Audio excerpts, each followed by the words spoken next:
Namaskar. Well, friends, I heartily welcome you all to Bhim, Bhashya, my audio visual podcast series on Dr. Baba Saheb Ambedkar. This audio visual podcast series has 54 short speeches on Dr. Baba Saheb Ambedkar, unraveling as many as 25 different dimensions of his multifaceted genius. Friends, this podcast series is focused on Dr. Baba Saheb Ambedkar, his thoughts, his actions, his philosophy, and above all, the grand vision that he had seen for the country as a whole. That is what this audio-visual podcast series is all about. So let's proceed. Well, friends, in this 46th episode of Bhima Bhashya, I'm going to talk to you about the introduction to the Constitution of India and importantly, the preamble of the Constitution of India. Well, friends, this is the Constitution of India that we follow today.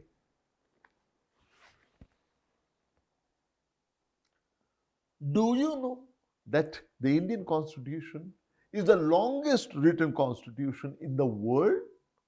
Our Constituent Assembly was formed in November 1946, and after nearly 3 years of hard work, a draft constitution containing 395 articles and 8 schedules was approved on 26 November 1949, and 2 months thereafter, on 26 January 1950, India became a republic.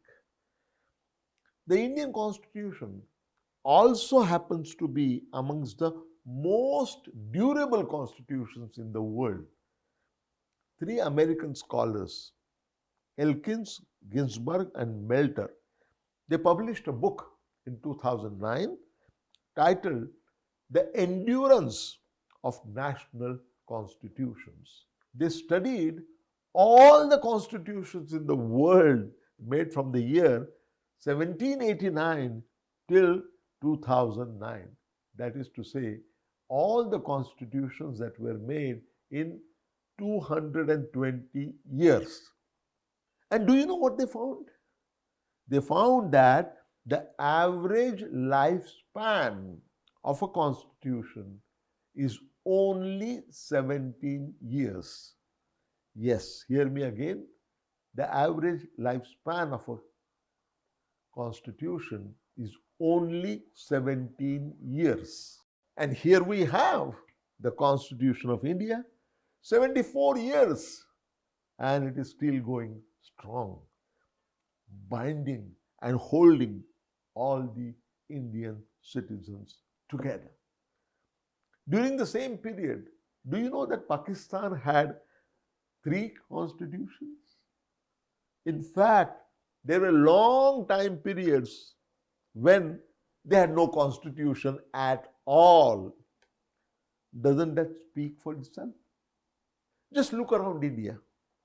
Many countries that gained independence after the Second World War, but among them, democracy has taken root in very few countries, and India is the most shining example of that. Winston Churchill and many others have said in 1947 that India cannot survive as a democracy. And what do we see after 74 years? India is world's most populous functional democracy. And the reason behind all this is the Indian Constitution. The philosophy behind the Indian Constitution is embedded in the preamble of our Constitution. Let me read out the preamble to you. Here it goes.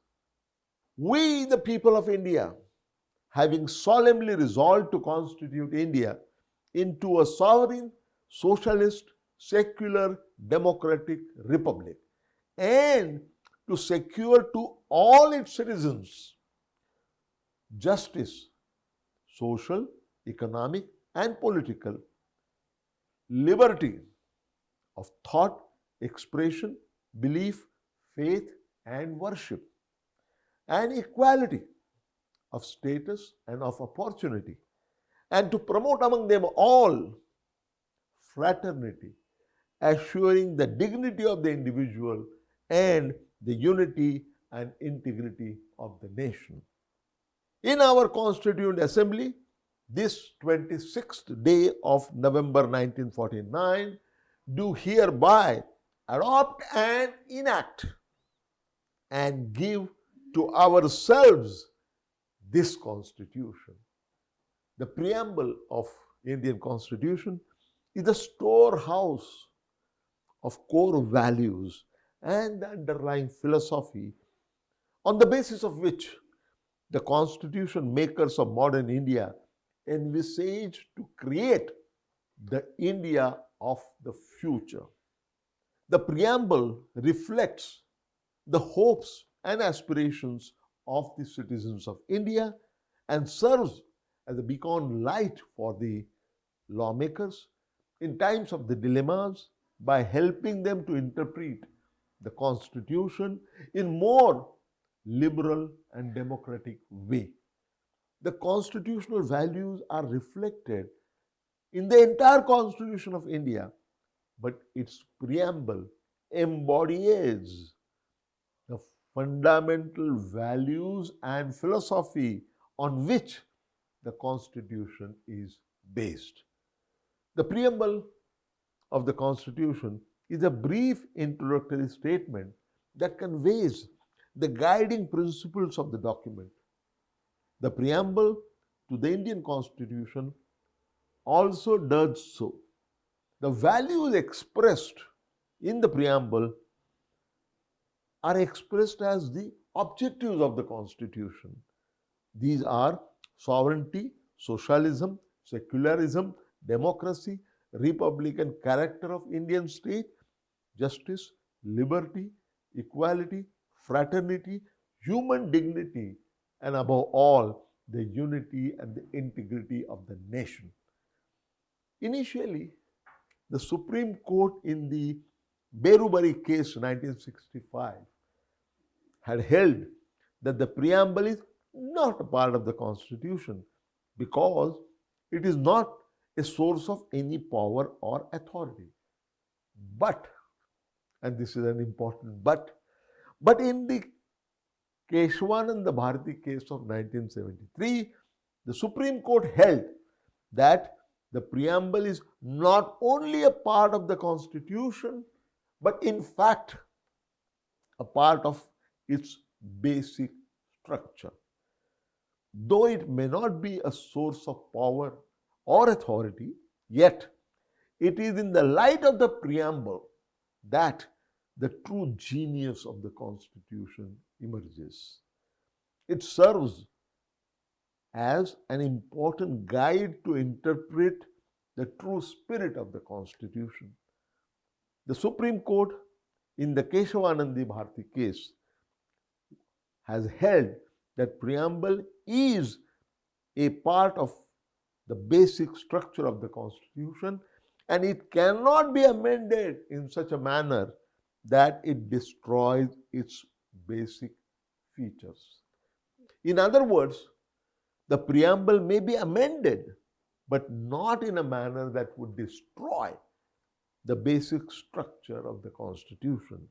In fact, the preamble has been amended by the 42nd Amendment of 1976, whereby three words, namely socialist, secular, and integrity were added.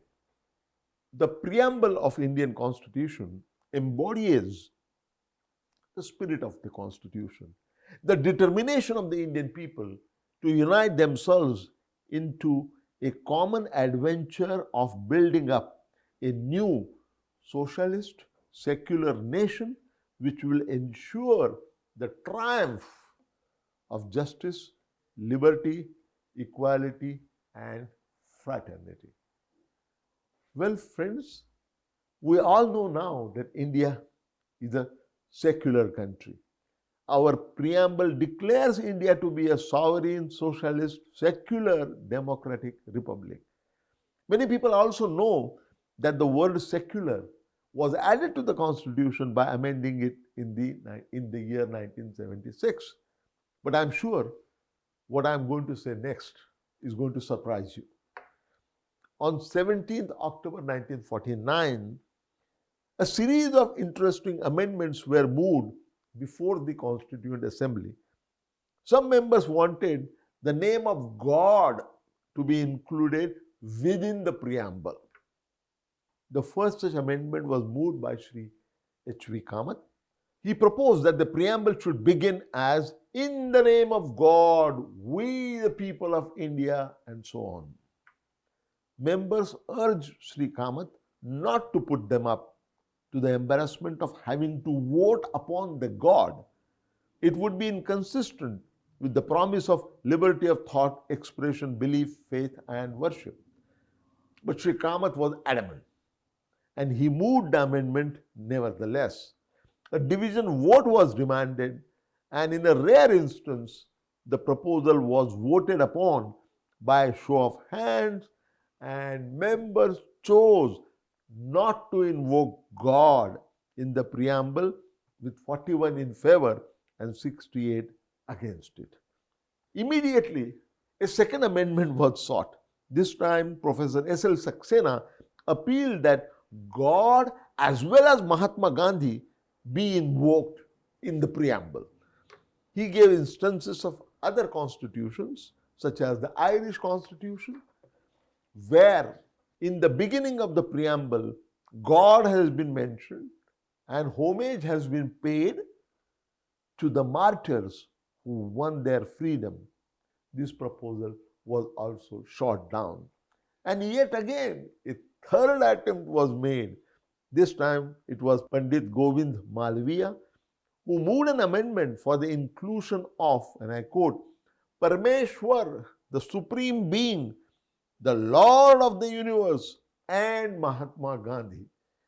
However, based on the result of the previous two amendments, the President declared that the substance of this amendment was defeated. At the end of the day, the Constituent Assembly adopted the preamble as was presented by Dr. Babasaheb Ambedkar without invoking God, with the preamble starting as "We the people of India." Well, friend, that is an introduction to Indian Constitution. We can conclude our session here. But before I leave, I would like to request you that if you like this podcast series, please like it, please share it, please subscribe to it. So long until we meet again real soon. Thank you. Namaskar.